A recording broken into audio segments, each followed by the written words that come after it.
ये लड़की रेंगती हुई फ्रिज के अंदर चली गई।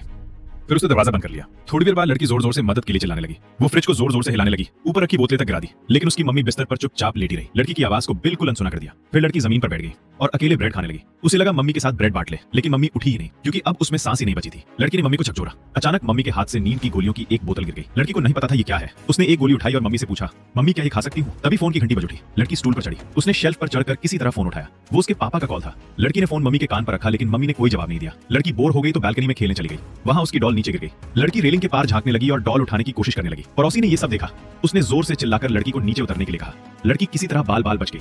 दोपहर में लड़की को फिर से भूख लगी। उसने एक चपट्टी रोटी ओवन में डाली, लेकिन उसे चलाना नहीं आता था। जब ओवन खुला तो चपट्टी रोटी जल चुकी थी।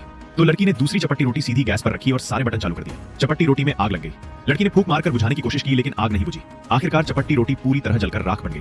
अब लड़की कुछ और खाने की तलाश में लगी। उसे अपनी दूध की बोतल में, लेकिन गलती से उसने बोतल गिरा दी और दूध फैल गया। लड़की ने फर्श साफ करने की कोशिश की, तभी उसकी नजर एक क्लीनर की बोतल पर पड़ी। लड़की ने उसे दूध समझ लिया।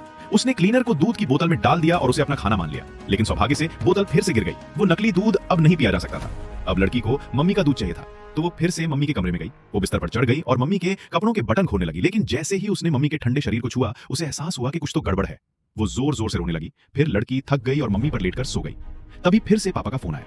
लड़की ने बताया कि मम्मी तो बस सो रही हैं और उठ नहीं रही। अब पापा को शक हुआ कि कुछ गड़बड़ है। उसने बेटी को समझाने की कोशिश की, लेकिन अब फोन की बैटरी खत्म हो चुकी थी। लड़की बहुत भूखी थी। उसने एक प्लेट उठाई। फिर लड़की ने जमीन से गोलियां उठाई। उसे लगा ये तो कैंडी है। थोड़ी ही देर में वो सो गई और सबसे खतरनाक बात यह थी कि कमरे में स्त्री चालू थी। जब पापा भागते हुए घर पहुंचे, पूरा कमरा धुएं से भर चुका था। धुंध में उसे दिखा कि लड़की पलंग के नीचे बैठकर बिल्डिंग ब्लॉक से खेल रही।